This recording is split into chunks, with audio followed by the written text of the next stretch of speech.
غرباء غرباء غرباء غرباء.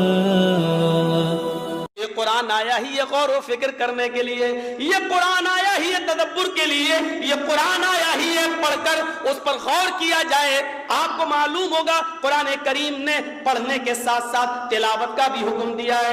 اُتْلُ مَا أُوحِيَ إِلَيْكَ مِنَ الْكِتَابِ وَأَقِمِ الصَّلَاةَ إِنَّ الصَّلَاةَ تَنْهَىٰ عَنِ الْفَحْشَاءِ وَالْمُنكَرِ. عزیز طالبات، آپ جانتے ہیں تلاوت کیا ہوتی ہے؟ اُتْلُ مَا أُوحِيَ إِلَيْكَ مِنَ الْكِتَابِ. اے نبی آپ تلاوت کیجئے اس کتاب کی جو آپ کے اوپر وحی کی گئی ہے. تلاوت کیا ہے؟ یہ ہمارے پاس کتاب ہے، ہم پڑھ رہے ہیں الف لام میم ذالک الکتاب لا ریب. یہ تلاوت نہیں ہے، یہ پڑھنا ہے. یہ ہم پڑھ رہے ہیں. تلاوت کیا ہے؟ تلاوت تلا یتلو باب نصرہ سے آتا ہے. تلا یتلو کا معنی ہوتا ہے پیچھے پیچھے چلنا. تلا یتلو کے معنی ہوتے ہیں پیچھے پیچھے چلنا، اور اسی سے بنا ہے یہ تلاوت، یعنی قرآن کی تلاوت کرو. تلاوت کا مطلب یہ ہوتا ہے قرآن کے پیچھے پیچھے چلو. قرآن نے جو کہا ہے پہلے پڑھو پھر اس پر عمل کرو، یہ پیچھے پیچھے چلو. اللہ آپ سب کو حج کی اور عمرے کی توفیق عطا فرمائے.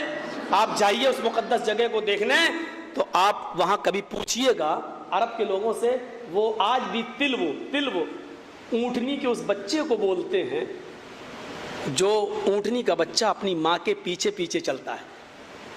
دیہاتوں میں جنگلوں میں اونٹنی کا بچہ، جہاں اونٹنی جا رہی وہیں اس کا بچہ جا رہا ہے. جہاں اونٹنی جا رہی ہے چارہ کھا رہی ہے، گھاس کھا رہی ہے، وہیں اس کا بچہ جا رہا ہے. تو عرب اس اونٹنی کے بچے کو کہتے ہیں تلو. حاضر تلو.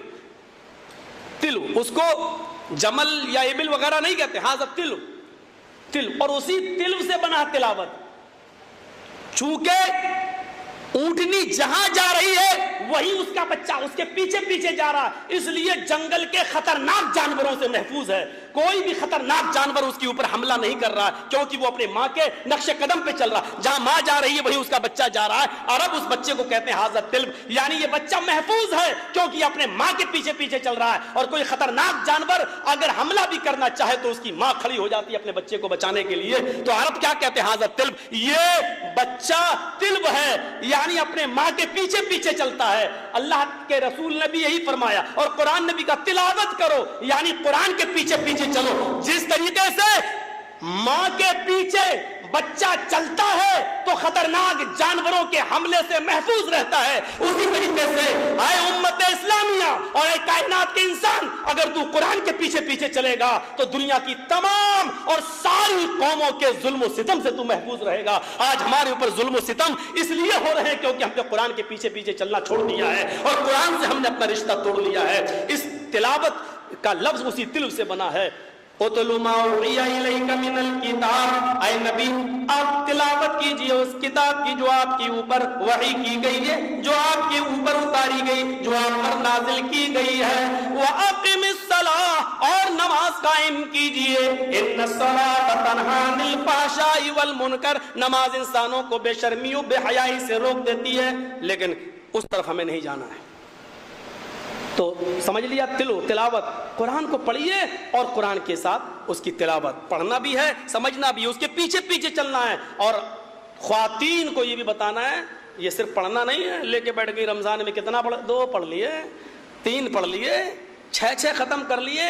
پڑھنا ہی نہیں ہے، تلاوت کرنا ہے، اس کے پیچھے پیچھے چلنا ہے. قرآن نے جو حکم دیا ہے اس پر ہمیں چلنا ہے. جس طریقے سے بچہ اپنی ماں کے پیچھے چل کر محفوظ رہتا ہے، اگر اللہ کے رسول نے فرمایا یوشک الامم ان تداعى علیکم کما تتداعى العقلۃ علی قصتها. دنیا کی ساری قومیں تمہاری اوپر ایسے پل پڑیں گی جیسے بھوکے لوگ دسترخوان کے اوپر پل پڑتے ہیں. ابو داؤد کتاب الملاحم کے الفاظ ہے.